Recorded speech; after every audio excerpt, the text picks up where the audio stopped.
Mr. Speaker, I rise in opposition to H.R. 4820, the Combating Terrorist Recruitment Act of 2016, and yield myself such time as I may consume. The gentleman is recognized. Thank you, Mr. Speaker. Mr. Speaker, it's troubling that some of my colleagues have circulated misinformation about this bill. Let me set the record straight.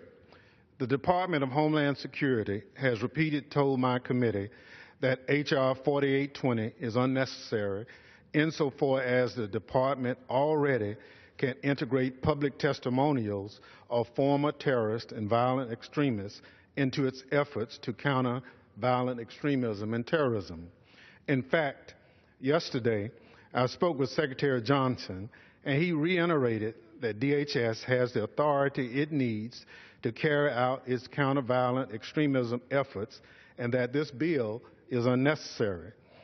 I oppose H.R. 4820 today for the same reason I opposed it when it was considered earlier this month in committee.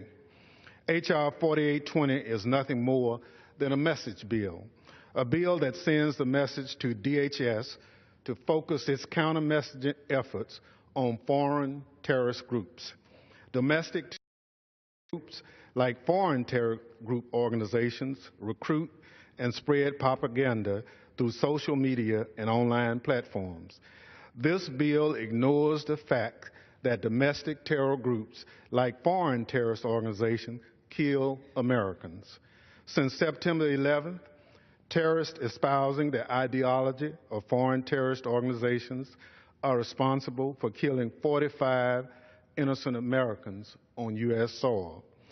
During the same period, members of domestic terrorist organizations murdered more than 48 Americans.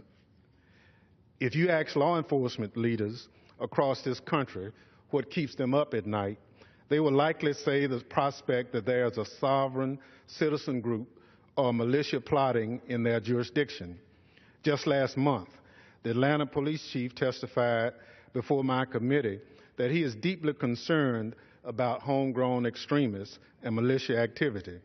His testimony echoed the results of a recent survey of which 74% of law enforcement identified anti-government extremism as one of the 3 terrorist threats in their jurisdiction.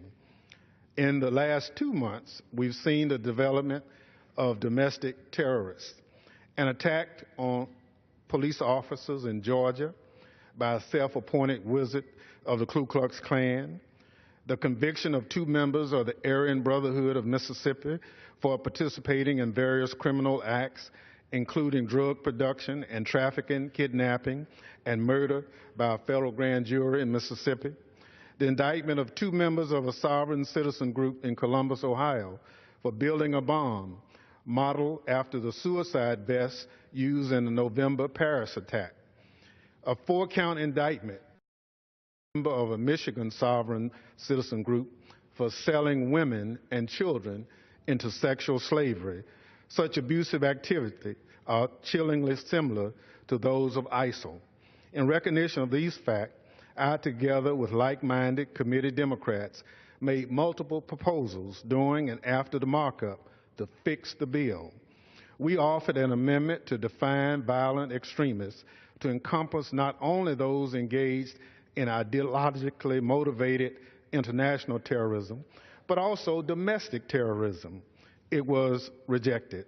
We offered an amendment to insert domestic terrorist organization. It was also rejected. Even after the markup, we made 3 more proposals to fix the bill. Each was rejected. By refusing to include any mention of domestic terrorist organization, H.R. 4820 represents a significant departure from the holistic, comprehensive approach espoused by the Obama administration to counter ideologically based violence. Since 2011, with the publication of the Empowering Local Partners to Prevent Extremism in the United States strategy by the White House, federal efforts to prevent such terrorism has been guided by the recognition that violent extremists are inspired by a range of religious, political, or other ideological beliefs. Passage of H.R. 4820 would send the wrong message. As such, I urge a no vote and reserve the balance of my time.